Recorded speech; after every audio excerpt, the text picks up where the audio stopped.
اعوذ باللہ من الشیطان الرجیم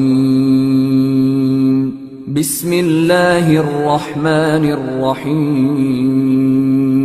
معزز سامعین،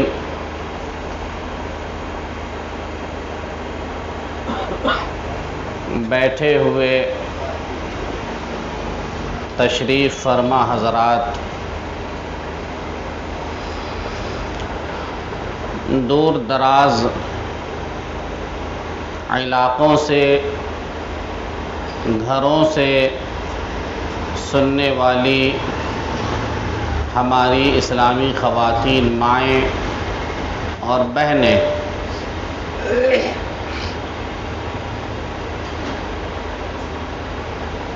بھائی وسیم صاحب اور ان کے ساتھیوں کی کوشش اور محنت کی وجہ سے آج میں یہاں حاضر ہوں۔ سنت کی اہمیت، یہ میرا موضوع ہے۔ اسی موضوع کی مناسبت سے کچھ باتیں قرآن و حدیث کی آپ کے سامنے رکھنے کی کوشش کروں گا۔ اللہ سے دعا ہے رب العالمین ہمیں سننے کی اور سن کر کے عمل کی توفیق عطا فرمائے، آمین۔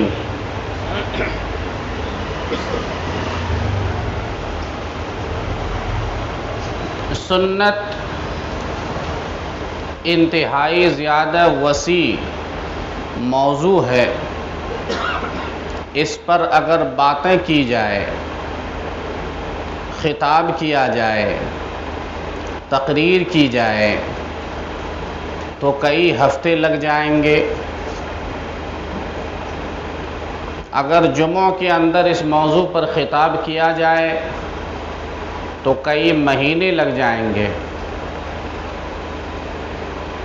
قطع نظر کہ اس کی تمام کی تمام چیزوں کو میں آپ کے سامنے رکھوں، میرا جو ایک چھوٹا سا پارٹ ہے سنت کی اہمیت، صرف اسی کی وضاحت کچھ دیر کرنے کی کوشش کروں گا۔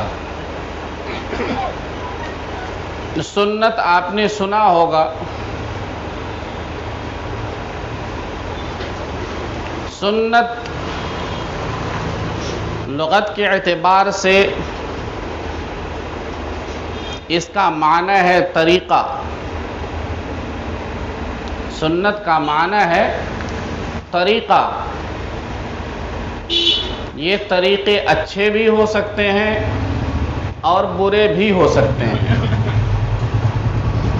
لغوی اعتبار سے سنت کا معنی طریقہ ہے۔ یہ طریقہ اچھا بھی ہو سکتا ہے اور برا بھی ہو سکتا ہے۔ ایسا نہیں سمجھیے کہ سنت ہے مطلب سب کچھ ٹھیک ٹھاک ہے۔ لغوی اعتبار سے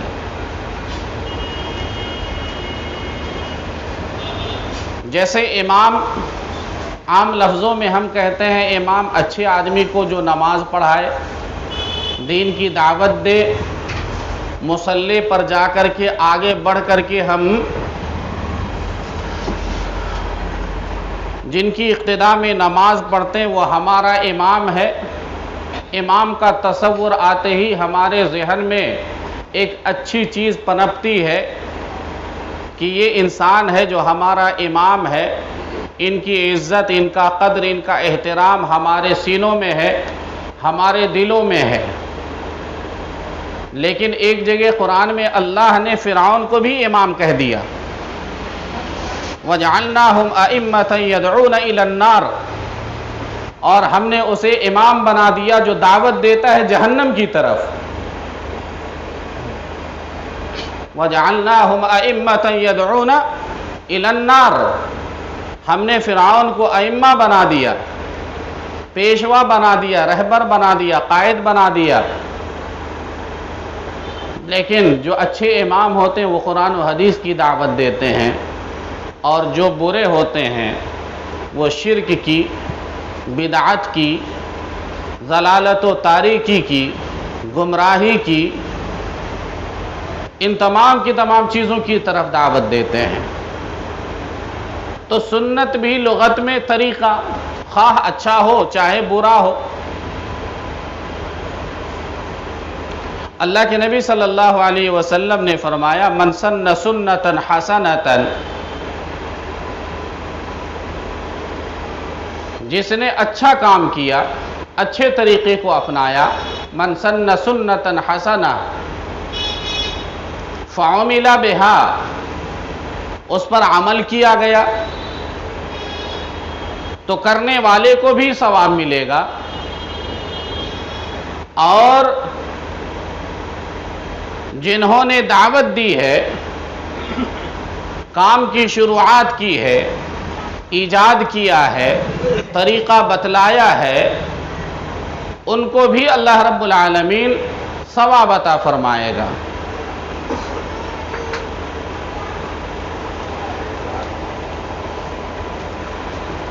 اسی حدیث میں آگے ہے وَمَنْ سَنَّ سُنَّةً سَيِّئَةً، جس نے بری راہ کو، برے راستے کو اپنایا تو کرنے والے کو بھی گناہ، اور جس نے دعوت دی، جس نے ایجاد کیا، جس نے راہ دکھلائی، اللہ رب العالمین اس بندے کو بھی گناہ عطا فرمائے گا۔ تو اس حدیث میں سنتاً سیئتاً بھی ہے، سنتاً حسنتاً بھی ہے، دونوں کو سنت کہا گیا لغوی اعتبار سے۔ شریعت کی نظر میں جو ہماری شریعت ہے، قرآن و حدیث کی روشنی میں سنت کہتے ہیں سنت رسول اللہ، اللہ کے رسول جناب محمد الرسول اللہ صلی اللہ علیہ وسلم کی سنت کو، یعنی طریقے کو۔ شریعت کی نظر میں ہر وہ کام جس کو میرے نبی نے کیا ہے، کرنے کا حکم دیا ہے، آپ کی موجودگی میں کسی صحابی نے کیا اور آپ نے خاموشی اختیار کی، وہ سنت ہے۔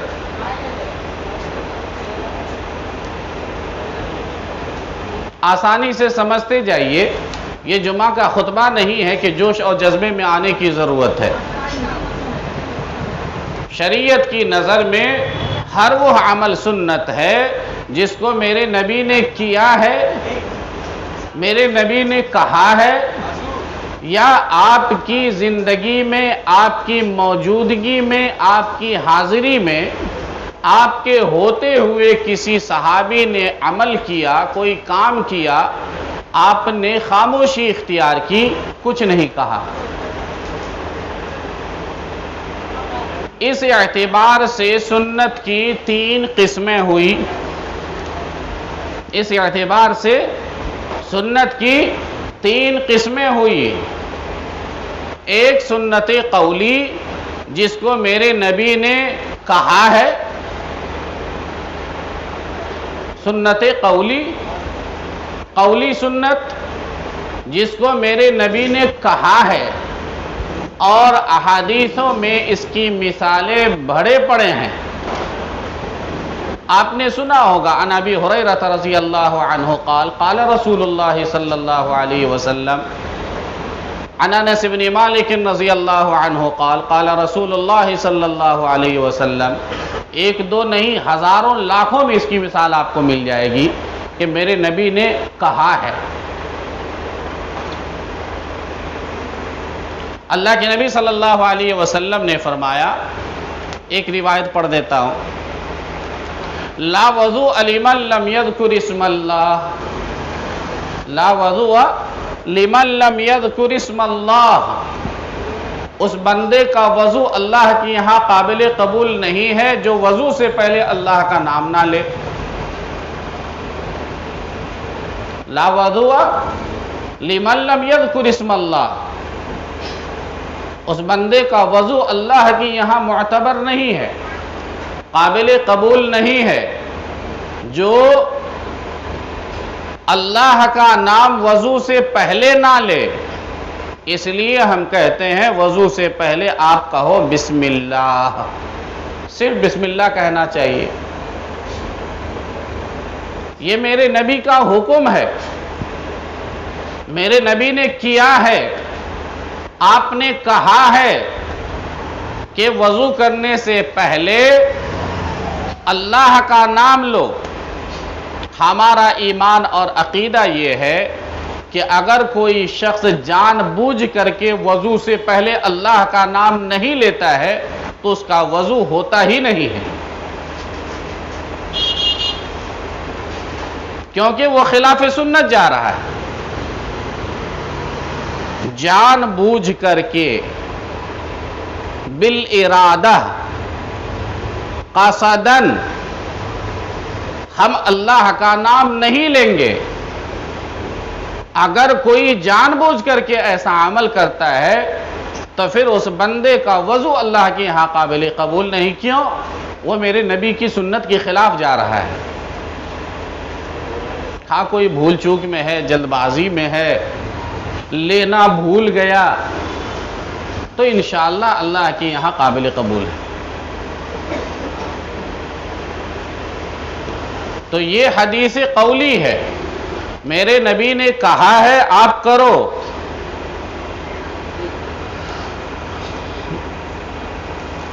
دوسری صورت ہے فعلی سنت، میرے نبی نے کر کے دکھلایا ہے۔ حضرت نعمان ابن بشیر رضی اللہ عنہ بیان فرماتے ہیں یسوی صفوفنا اذا قمنا للصلاۃ، اللہ کے نبی صلی اللہ علیہ وسلم ہماری صفوں کو برابر کیا کرتے تھے جب ہم نماز کے لیے کھڑے ہوتے۔ یسوی صفوفنا اذا قمنا للصلاۃ، جب ہم نماز کی نیت سے کھڑے ہوتے تھے تو اللہ کے نبی صلی اللہ علیہ وسلم ہماری صفوں کو برابر کیا کرتے تھے۔ آپ نے سنا ہوگا ساری نمازوں سے پہلے امام ایک مرتبہ ضرور کہتے ہیں اپنی صفیں آپ درست کر لیں۔ ہر امام تقریباً کہتا ہے، عرب کے لوگ بھی کہتے ہیں، حرمین میں بھی کہا جاتا ہے۔ یہ الگ سی بات ہے کہ ان کی زبان عربی میں ہے، وہ عربی میں کہتے ہیں۔ ہم لوگ اردو والے ہیں، اس الفاظ میں اردو، اس کو اردو میں کہنے کی کوشش کرتے ہیں تاکہ لوگوں کو سمجھ میں آ جائے۔ تو حضرت نعمان ابن بشیر رضی اللہ عنہ بیان فرماتے ہیں یسوی صفوفنا اذا قمنا للصلاۃ فاذا استوینا کبرا، جب نماز کے لیے اللہ کے رسول صلی اللہ علیہ وسلم کھڑے ہوتے، صحابہ کرام رضوان اللہ علیہم اجمعین کھڑے ہوتے تو آپ ہمارے صفوں کو برابر کیا کرتے تھے۔ جب ہم ٹھیک ٹھاک ہو جاتے، اب صفوں کی برابری کا طریقہ کیا ہے؟ اللہ کے نبی صلی اللہ علیہ وسلم نے دوسری روایتوں میں کھول کھول کر کے بیان کر دیا۔ کاندھوں سے کاندھے کو ملاؤ، مونڈھوں کو مونڈھے سے ملاؤ، قدم کو قدم سے ملاؤ، کعبہ الی کعبہ، ٹخنے کو ٹخنے سے ملاؤ، گھٹنے کو گھٹنے سے ملاؤ۔ کل ملا کر کے 4 چیزوں کے ملانے کا ذکر ہے۔ یہ ملے گا، یہ ملے گا، پھر یہ ٹخنا، پورا قدم۔ یہ 4 چیزیں اگر مل جاتی ہیں تو خود بخود انسانوں کی صفیں درست ہو جائیں گی۔ فَإِذَا اسْتَوَيْنَا كَبَّرَا، جب ہم لوگ بالکل برابر ہو جاتے تو کبرا، اللہ کے نبی صلی اللہ علیہ وسلم تکبیر تحریمہ کہا کرتے تھے۔ پہلی مرتبہ جو اللہ اکبر کہتے ہیں وہ تکبیر تحریمہ ہے۔ تو یہ میرے نبی نے کر کے دکھلایا ہے۔ سنت کی تیسری قسم ہے تقریری۔ اللہ کے نبی صلی اللہ علیہ وسلم کی موجودگی میں صحابہ میں سے کسی نے کچھ کیا اور اللہ کے نبی صلی اللہ علیہ وسلم نے خاموشی اختیار کی۔ اس کی مثال آئیے میں حدیث سے دیتا ہوں، اتنا وقت نہیں ہے، جلدی جلدی حدیثیں سنتے جائیے بات سمجھتے جائیے۔ حضرت قیس بن عمر رضی اللہ عنہ راوی حدیث ہیں، بیان فرماتے ہیں رأى رسول اللہ صلی اللہ علیہ وسلم رجلا یصلی، اللہ کے رسول صلی اللہ علیہ وسلم نے ایک آدمی کو دیکھا نماز پڑھتے ہوئے، بعد صلاۃ الصبح، فجر کی نماز کے بعد، رکعتین، 2 رکعتیں نماز پڑھتے ہوئے۔ اللہ کے نبی صلی اللہ علیہ وسلم جب صبح کی فجر کی نماز پڑھا کر کے فارغ ہوئے تو آپ نے دیکھا کہ ایک صحابی بعد میں کھڑے ہو کر کے 2 رکعت نماز پڑھ رہے ہیں۔ اللہ کے نبی صلی اللہ علیہ وسلم نے فرمایا صلاۃ الصبح رکعتان، صبح کی نمازیں، فجر کی نمازیں صرف اور صرف 2 ہیں۔ مطلب یہ تھا کہ جو 2 رکعت تو نے میرے ساتھ پڑھ لیے وہ تو ہو گئی فجر کی نماز، اب بعد میں تم کیا پڑھ رہے ہو؟ صلاۃ الصبح رکعتان، اللہ کے نبی صلی اللہ علیہ وسلم نے فرمایا فجر کی نماز صرف اور صرف 2 رکعت ہے۔ فقال الرجل، اس بندے نے کہا جو بعد میں 2 رکعتیں پڑھ رہا تھا، انہوں نے کہا اے اللہ کے رسول صلی اللہ علیہ وسلم انی لم اکن صلیت الرکعتین اللتین قبلہما، فجر سے پہلے کی جو 2 سنت ہے سنت مؤکدہ، اے اللہ کے رسول صلی اللہ علیہ وسلم میں پہلے نہیں پڑھ پایا تھا، فجر کی پہلے کی 2 رکعتیں میں پڑھ نہیں پایا تھا، اس لیے سوچا نماز کے بعد پڑھ لیتا ہوں۔ فصلیتہم الآن، اے اللہ کے نبی صلی اللہ علیہ وسلم اب میں پڑھ رہا ہوں یہ 2 رکعتیں۔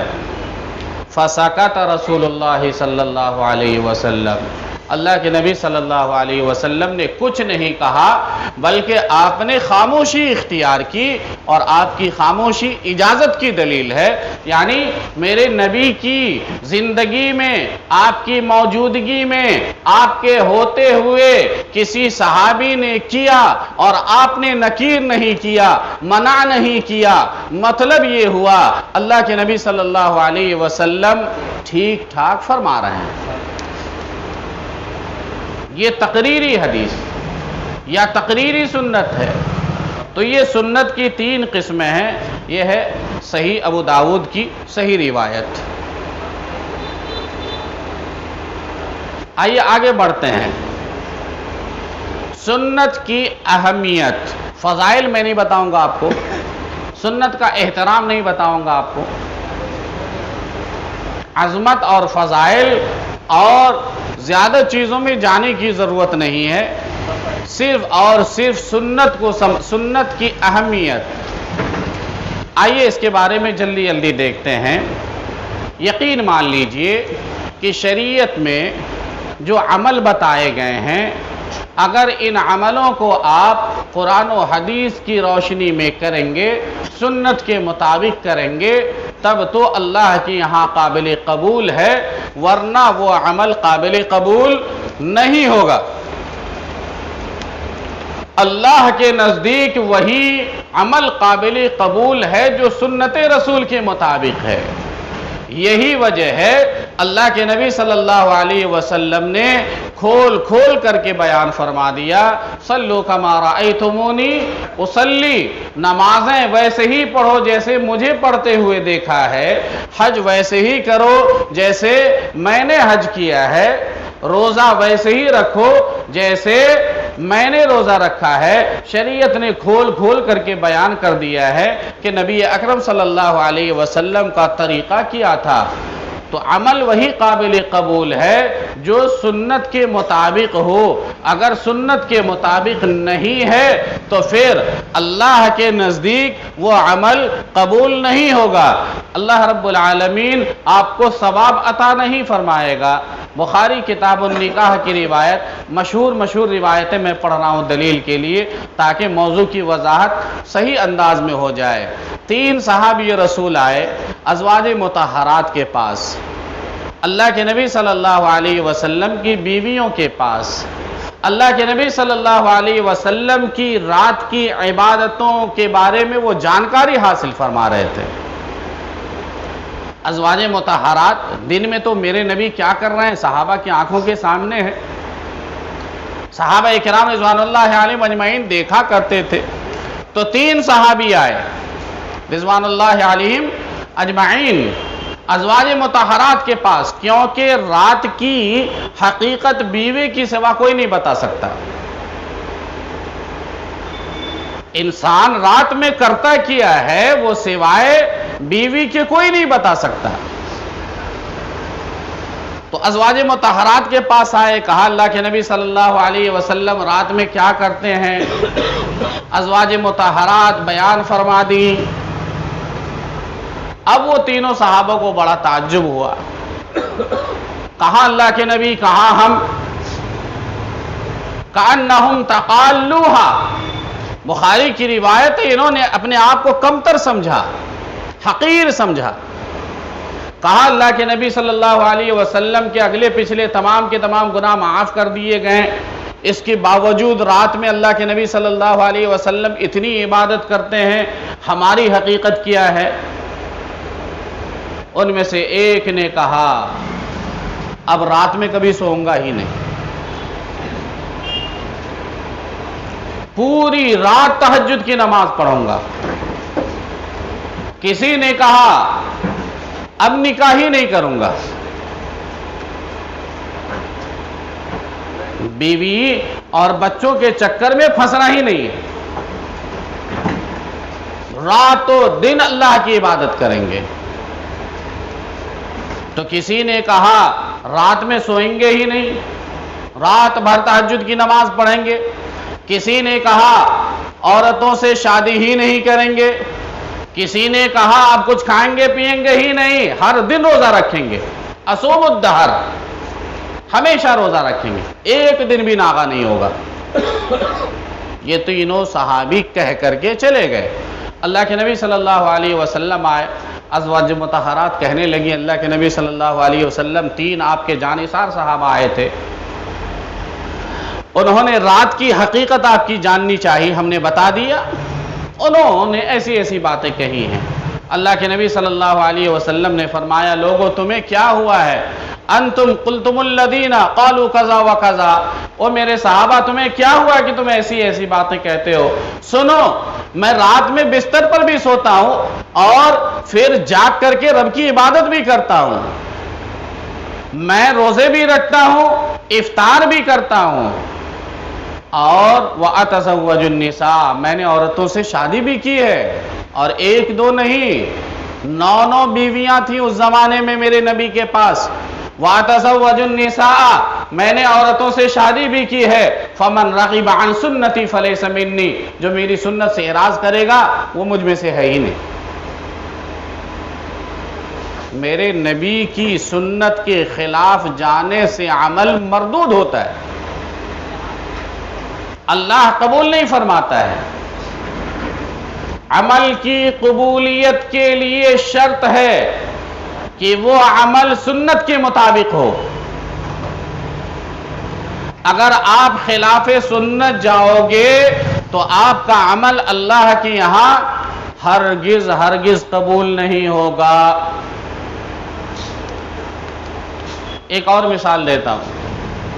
اللہ کے نبی صلی اللہ علیہ وسلم عام فتح مکہ کے سال رمضان میں مکے میں گئے۔ جب آپ یہاں سے نکلے قرع الغمیم پہنچے تو اللہ کے نبی صلی اللہ علیہ وسلم کے صحابی بھی پہنچے۔ اللہ کے نبی صلی اللہ علیہ وسلم نے راستے میں سحری کیا، آپ نے روزہ رکھا، فصام الناس، تمام کے تمام لوگوں نے روزہ رکھا۔ جب آپ قرع الغمیم میں پہنچے، ابو داؤد کی روایت ہے، جب آپ قرع الغمیم میں پہنچے تو آپ نے دیکھا کہ تمام کے تمام صحابہ سفر میں ہیں، پھر بھی روزہ رکھ رہے ہیں۔ اللہ کے نبی صلی اللہ علیہ وسلم نے 1 گلاس پانی منگایا اور پھر آپ نے فرفعہ، اس گلاس کے پانی کو اوپر کیا، ہاتھ کو اوپر اٹھایا، فنظر الناس الیہ، اتنا اٹھایا کہ تمام کے تمام صحابہ دیکھنے لگے کہ میرے نبی کے ہاتھ میں بھرا ہوا گلاس کا پانی ہے۔ پھر آپ نے اس پانی کو پی لیا تاکہ لوگوں کو معلوم ہو جائے کہ میرے نبی نے روزہ توڑ دیا ہے۔ جو اچھے صحابہ تھے، جانثار صحابہ تھے، انہوں نے دیکھا دیکھی اپنے روزوں کو توڑ دیا۔ لیکن کچھ لوگ تھے جنہوں نے روزہ نہیں رکھا، روزے کو باقی رکھا، توڑا نہیں۔ اللہ کے نبی صلی اللہ علیہ وسلم کو معلوم ہوا کہ ابھی بھی کچھ لوگ روزے کی حالت میں ہیں۔ اللہ کے نبی صلی اللہ علیہ وسلم نے فرمایا اولئک العصاۃ، وہ لوگ نافرمان ہیں، وہ لوگ نافرمان ہیں۔ میں نے روزے کو توڑا ہے، دکھا کر کے میں نے پانی کو پیا ہے، پینے سے پہلے میں نے ہاتھوں کو اٹھایا ہے تاکہ لوگوں دیکھ لو میرے ہاتھ میں گلاس ہے اور اس گلاس میں پانی ہے، پھر دکھانے کے بعد میں نے پانی پیا ہے، یہ اس لیے تاکہ تم لوگ بھی روزے کو توڑ دو، لیکن دیکھنے کے باوجود تم لوگ نہیں توڑ رہے ہو۔ اولئک العصاۃ، یہی لوگ نافرمان ہیں۔ تو عمل کی قبولیت کے لیے شرط ہے کہ سنت رسول کے مطابق ہو۔ اگر انسان نہ کرے تو وہ نافرمان ہے، گنہگار ہے۔ اللہ کے نبی صلی اللہ علیہ وسلم نے ایسے انسانوں کو گمراہ کہا ہے۔ سنت کے ہوتے ہوئے اگر کوئی شخص کسی ولی، پیر، بزرگ یا ایک قدم آگے چلیے کسی دوسرے نبی، کسی کی بات قبول کر لے اور اس پر عمل کرے تو وہ انسان بھی گمراہ ہے۔ میرے نبی کی عمل سنت ہوتے ہوئے اگر کوئی شخص اسے چھوڑ کر کے کسی ولی کی، فقیر کی، بزرگ کی، اولیاء کی، اماموں کی بات مان لے تب بھی گمراہی۔ سب سے اعلیٰ، سب سے ارفع، سب سے مقدس میرا نبی، ان کے عمل کے بعد ہی، ان کے قول کے بعد ہی، ان کی باتوں کے بعد ہی دوسرے کا درجہ ہے۔ اگر کوئی شخص نبی کی سنت کو جھٹلا دے اور اپنے اماموں، ولیوں اور بزرگوں، ائمہ کی بات کو مان لے تب بھی وہ انسان گمراہ ہے۔ ایک مرتبہ حضرت عمر آئے، کہا ہے اللہ کے نبی صلی اللہ علیہ وسلم انا نسمع احادیث من یہود، اے اللہ کے نبی صلی اللہ علیہ وسلم ہم یہودیوں سے کچھ باتیں سنتے ہیں، انا نسمع احادیث من یہود تعجبنا، ہمیں اچھی لگتی ہے۔ تورات بھی تو آسمانی کتاب ہے۔ کہا اللہ کے نبی یہودیوں سے کچھ باتیں سنتے ہیں تعجبنا، ہمیں اچھی لگتی ہے۔ افطرا ان نکتب بعضها، اے اللہ کے نبی کچھ باتیں لکھ لیں، تورات کی کچھ باتیں قلم بند کر لیں، لکھ لیں۔ اللہ کے نبی صلی اللہ علیہ وسلم نے فرمایا عمر اما تحوکونک ما تحوکت الیہود والنصارى، کیا تمہیں اپنے دین میں شک ہو گیا ہے کہ تم یہود و نصارہ جیسے شک کیا کرتے تھے ویسے تم بھی شک کر رہے ہو؟ اما تحوکونک ما تحوکت الیہود والنصارى، یہود و نصارہ کو اپنے دین میں شکوک ہیں، شبہات ہیں، ڈاؤٹ ہے، کیا تمہیں مذہب اسلام میں شک و شبہ لگ رہا ہے؟ آگے اللہ کے نبی صلی اللہ علیہ وسلم نے فرمایا سنو لقد جئتکم بیضاء نقیہ، میں تمہارے پاس صاف ستھری شریعت لے کر کے آیا ہوں۔ لقد جئتکم بیضاء نقیہ، میں تمہارے پاس صاف ستھرا، انتہائی زیادہ واضح قرآن و حدیث لے کر کے آیا ہوں، شریعت لے کر کے آیا ہوں۔ لو کان موسیٰ حیا ما وسعہ الا اتباعی، حضرت موسیٰ اگر زندہ ہوتے میری زندگی میں میرے ہوتے ہوئے تو انہیں بھی میری اتباع کے بغیر کوئی اور راستہ اور چارہ نہیں ملتا۔ میرے نبی کے عمل کو ہوتے ہوئے کسی اور کے عمل کو اختیار کرنا گمراہی.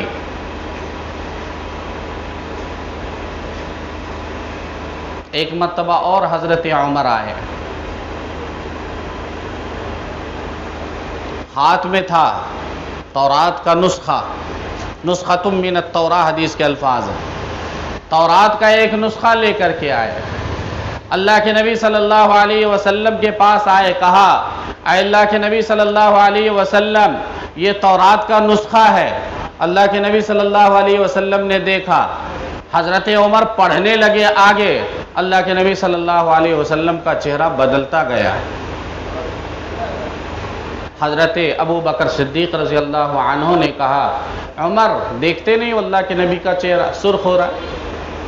میرے نبی کی غصے کی علامت کیا تھی؟ آپ کا چہرہ لال ہو جایا کرتا تھا، سرخ ہو جایا کرتا تھا.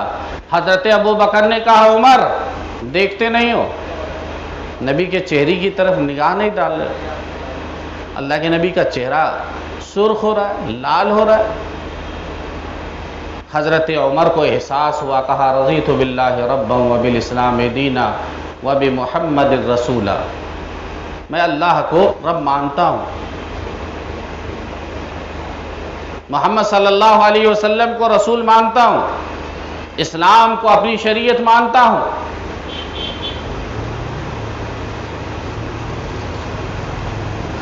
آگے اللہ کے نبی صلی اللہ علیہ وسلم نے فرمایا عمر لو بدا لکم موسیٰ فاتبعتموہ وترکتمونی لضللتم عن سواء السبیل. عمر یہ تو تورات ہے، صاحب تورات اگر ہوتے، لو بدا لکم موسیٰ اگر حضرت موسیٰ آتے ہوتے، فاتبعتموہ اور تم لوگ ان کی اتباع کرتے، مجھے چھوڑ دیتے، لضللتم عن سواء السبیل، تمام کے تمام لوگ جہنم میں چلے جاتے. لضللتم عن سواء السبیل، سیدھے راستے سے سب بھٹک جاتے. اگر عیسیٰ علیہ السلام زندہ ہوتے، وَأَدْرَكَ نُبُوَّتِي، میری نبوت کو پاتے، تو ان کے لیے بھی کوئی چارہ نہیں تھا میری نبوت کے سوائے میری نبوت کے معنی ان کے لیے اور کوئی چارہ نہیں تھا. اذان ہو رہی ہے نا؟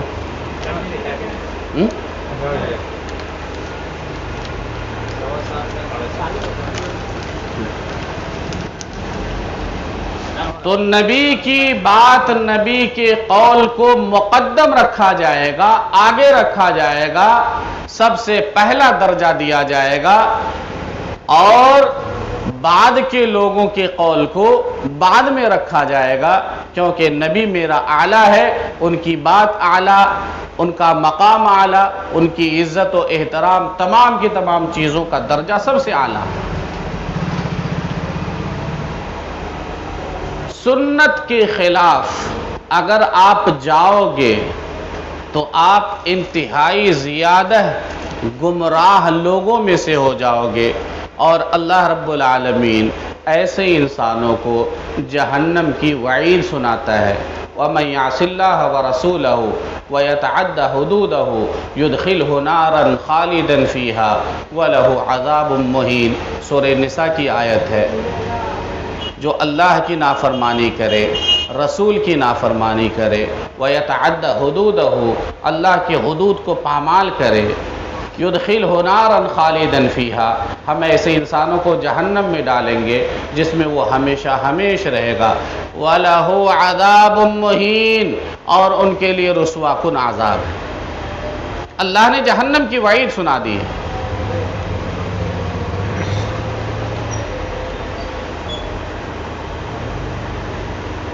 صحابہ کرام رضوان اللہ علیہم اجمعین صحیح متبع سنت تھے،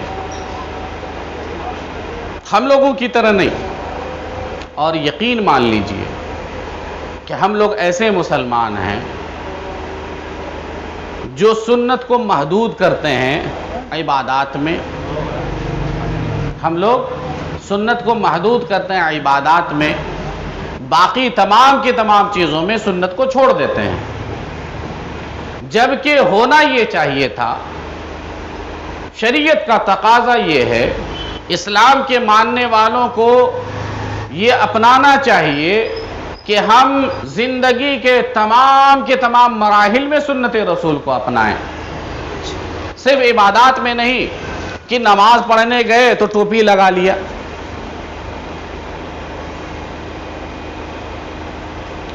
نماز میں گئے تو ہم کو ساری حدیثیں یاد آ گئیں، اور جب ہم مسجد سے باہر گئے تو تمام کی تمام چیزوں کو ہم نے چھوڑ دیا۔ سنت رسول کا تقاضا یہ ہے کہ زندگی کے تمام شعبوں میں آپ سنت رسول کو اپنائیں۔ آپ جب دکانوں میں ہوں، جب آپ تجارت کر رہے ہوں، جب آپ لین دین کر رہے ہوں، تب بھی آپ کو سنت رسول کو اپنانا ہوگا۔ جب آپ کپڑے پہنتے ہیں، آپ کو سنت رسول کے مطابق اپنانا، آپ کو سنت رسول کے مطابق کپڑے پہننا ہوگا۔ آپ کے سر کے بال ہیں، سنت رسول کے مطابق ہونا چاہیے۔ آپ کے کھانے پینے کا جو طریقہ ہے وہ سنت رسول کے مطابق ہونا چاہیے۔ اٹھنے بیٹھنے کا جو نظام ہے ہمارا طریقہ وہ سنت رسول کے مطابق ہونا چاہیے۔ شادی بیاہ کے جو معاملات ہیں ہمارے وہ سنت رسول کے مطابق ہونا چاہیے۔ مردوں کو ہم دفن کرتے ہیں، جب گھروں میں مردے ہوتے ہیں اس وقت ہمیں سنت کا خیال رکھنا چاہیے۔ الغرض کہنے کا مقصد یہ ہے کہ سنت محدود جگہوں کے لیے یا محدود وقتوں کے لیے نہیں ہوتا ہے۔ آج ہم نے اسلام کی دھجیاں اڑا دی ہیں صرف کچھ اصول اپنا کر کے۔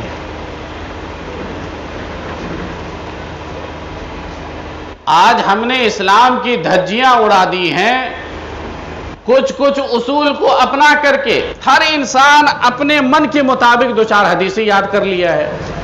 کوئی کہتا ہے اللہ کی قسم میں جھوٹ نہیں بولتا ہوں، جبکہ نماز نہیں پڑھتا ہو۔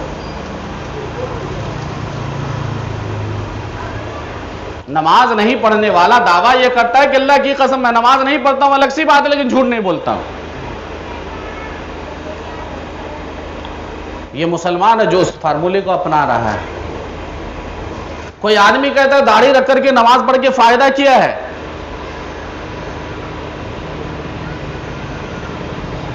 اخلاق ہونا چاہیے، کردار ہونا چاہیے۔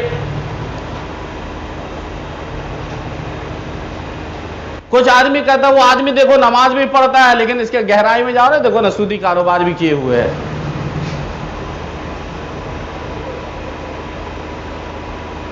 ایک طرف نماز بھی پڑھ رہا ہے، دوسری طرف کپڑا ٹخنے سے نیچے بھی لٹک رہا ہے۔ یہ کون سی شریعت؟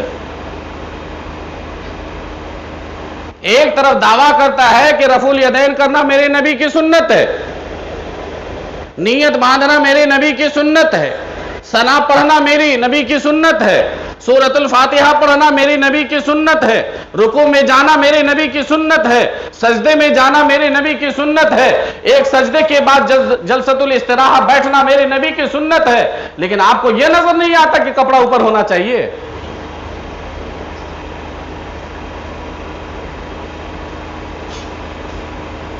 ہر لوگوں نے اپنے اپنے من کے مطابق احادیثوں کو جمع کر لیا ہے، یاد کر لیا، وہ اسی کی دعوت دے رہے ہیں۔ دوستو میرے نبی کی سنت محدود نہیں ہے، پیدائش سے لے کر کے موت تک کے احکامات کو میرے نبی نے کھول کر کے بیان کر دیا ہے۔ یہود کہا کرتے تھے وَعَلِّمُكُمْ نَبِيُّكُمْ حَتَّى الْخِرَاءَ، یہ نبی تو بڑا عجیب ہے جو پیشاب و پیخانے کے طریقے کو بھی بتلاتا ہے۔ میرا نبی وہ ہے جس نے قضائے حاجت کے طریقوں کو بھی بتلایا ہے۔ میرا نبی وہ ہے جس نے استنجا کرنے کا اور استنجے میں پاکیزگی کا طریقہ بھی بتلایا ہے۔ میرا نبی وہ ہے جس نے جوتوں اور چپلوں کے پہننے کا طریقہ بھی بتایا ہے۔ میرا نبی وہ ہے جس نے شادی بیاہ کے طریقوں کو کھول کر کے بیان کر دیا ہے، لیکن مسلمان اپنے اپنے فارمولے کے مطابق عمل کر رہا ہے اور دعویٰ کر رہے ہیں کہ ہم متبع سنت ہیں۔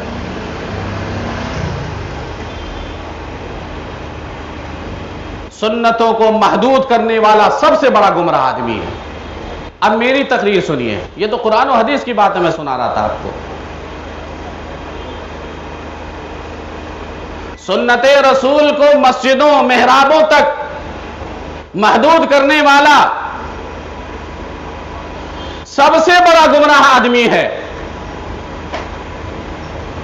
ایک وہ انسان جو نماز بھی نہیں پڑھتا، روزہ بھی نہیں رکھتا، زکات بھی نہیں دیتا، اس بندے کو فرصت ہی نہیں ہے سمجھو۔ لیکن ہم لوگ تو مسلمان ہیں اور دعویٰ یہ ہے کہ ہم اچھے مسلمان ہیں، دعویٰ یہ ہے کہ ہم نمازی مسلمان ہیں، دعویٰ یہ ہے کہ ہم قرآن و حدیث کے ماننے والے ہیں، تو آپ اپنے اندر سارا اصلاح کیوں نہیں کر لیتے ہو؟ ضرورت ہے اس بات کی کہ سنت کو تمام کی تمام چیزوں میں نافذ کر لیا جائے۔ جب آپ ہو تو پھر گھر میں شادی بیاہ بھی سنت کے مطابق ہونا چاہیے، گھروں میں میت ہو، مصیبت آئے، پریشانی آئے، تب بھی ایک بھی سنت مس نہ ہو، ختم نہ ہو، اس کی دھجیاں نہ اڑے۔ کھانے پینے کا جو نظام ہے، جو طریقہ ہے، وہ سنت رسول کے مطابق گھروں میں اپنائیے۔ میرے نبی نے جیسے بیٹھا ہے، جیسے کھایا ہے، جن الفاظ کے ساتھ دعا پڑھی ہے، وضو کا جو طریقہ بتایا ہے، چلنے پھرنے کے جو آداب ہیں، آج دیکھیں گے نہیں کچھ آدمی ایک دم خاص کر کے چلتے رہتا ہے، کالر کھڑا کر کے۔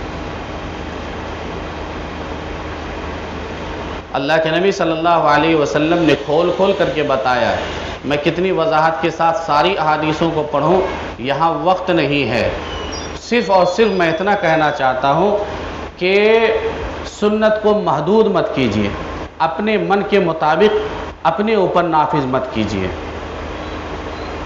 اگر آپ سنت کے متبع ہیں، سنت کے چاہنے والے ہیں، سنت پر عمل کرنے والے ہیں، سنتوں کی اشاعت کرنے والے ہیں، سنتوں کو پھیلانے والے ہیں، تو پھر آپ سنت کو اپنی پوری عملی زندگی میں نافذ کر لیجئے۔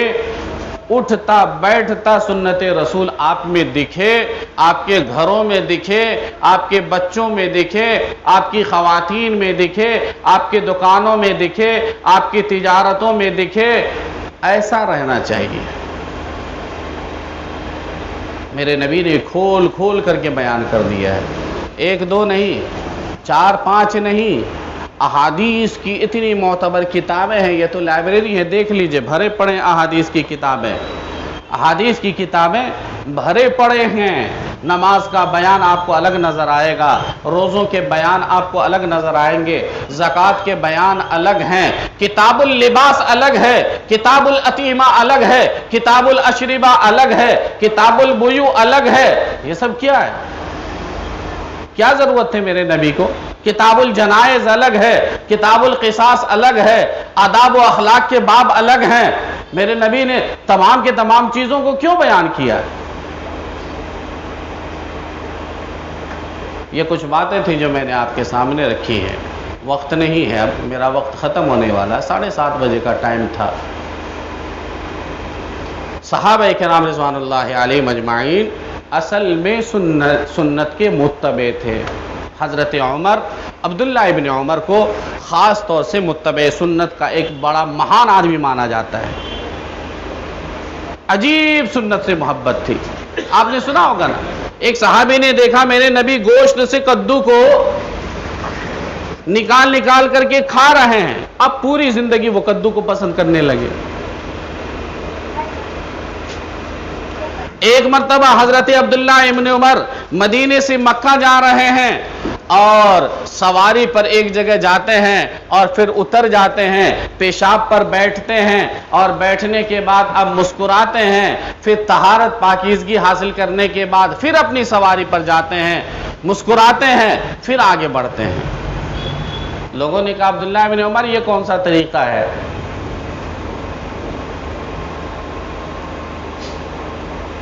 کہ اترے، پیشاب کیا، پھر سواری پر بیٹھے، پھر مسکرایا، کہا محمد رسول اللہ کو میں نے دیکھا ہے۔ ہاں نہیں کچھ میں نہیں جانتا، میں نے اپنی آنکھوں سے نبی کو دیکھا کرتے ہوئے۔ اس جگہ میرے نبی آئے، اترے، پیشاب کیا، پھر سواری پر چڑھے، پھر آپ نے مسکرایا، پھر آگے بڑھے۔ عبداللہ ابن عمر وہی کرنے کو تیار ہے۔ ایک مرتبہ عبداللہ ابن عمر نے کہا لا تمنعوا اماء اللہ مساجد اللہ، ابن ماجہ کتاب السنہ کی روایت، آخری حدیث پڑھ رہا ہوں، اپنی بات کو ختم کر دیتا ہوں۔ عبداللہ ابن عمر نے کہا لا تمنعوا اماء اللہ مساجد اللہ، اللہ کی بندیوں کو اللہ کے مساجد سے نہ روکو۔ ان کے ایک بیٹے تھے حضرت بلال، انہوں نے کہا واللہ لمن اللہ کی قسم میں اپنی عورتوں کو مسجد نہیں جانے دوں گا۔ عبداللہ ابن عمر نے کہا میرے نبی کی حدیث ہے، اگر کوئی عورت مسجد میں جا کر کے نماز پڑھنا چاہتی ہے کوئی شوہر نہیں روک سکتا ہے، اللہ کا وہ اختیاری چیز عورتوں کا حق ہے، کسی شوہر میں اتنی اختیار نہیں ہے، اتنی طاقت نہیں ہے کہ وہ روک دے۔ ایک روایت میں ہے رات کی تاریکی میں بھی بیوی اجازت مانگے شوہر سے کہ میں جا کر کے مسجد میں نماز پڑھوں گی، تو شوہر کو اتنا اختیار نہیں ہے کہ عورت کو منع فرما دے۔ حضرت عبداللہ بن عمر نے کہا اللہ کے نبی کی حدیث ہے عورتوں کو جانے دو مسجد میں۔ ان کے بیٹے حضرت بلال نے کہا میں تو اپنی عورتوں کو نہیں جانے دوں گا۔ کہا میں حدیث رسول سنا رہا ہوں۔ کہا ابو جان حدیث رسول سر آنکھوں پر لیکن نہیں جانے دوں گا۔ عبداللہ ابن عمر اتنے ناراض ہوئے، حدیث کے الفاظ فما کلمہ ابن عمر حتی مات، مر گئے، اپنے بیٹے سے کبھی بات نہیں کی۔ پوری زندگی اس بیٹے سے جو ایک مرتبہ کہا سنت رسول کے خلاف جاؤں گا، فما کلمہ ابن عمر حتی مات، حدیث کے الفاظ ہیں ابن عمر نے پوری زندگی اپنے بیٹے سے بات نہیں کی، صرف ایک مرتبہ سنت رسول کو جھٹلایا۔ آج تو ہمارے گھروں میں دھجیاں اڑ رہے ہیں، ہمارے سماج میں دھجیاں اڑ رہے ہیں، تب بھی میرا بھائی ہے، میرا بیٹا ہے، میری بیٹی ہے، میری بیوی ہے، میرا رشتہ دار ہے، میرا خاندان ہے۔ اللہ سے دعا ہے رب العالمین جو باتیں کہے گی سننے کی عمل کی توفیق عطا فرما، ہماری اس محنت کو قبول فرما لے، آپ کے سننے کو قبول فرما لے۔ اقول قولی ھذا واستغفر اللہ لی ولکم ولسائر المسلمین وآخر دعوانا ان الحمد للہ رب العالمین۔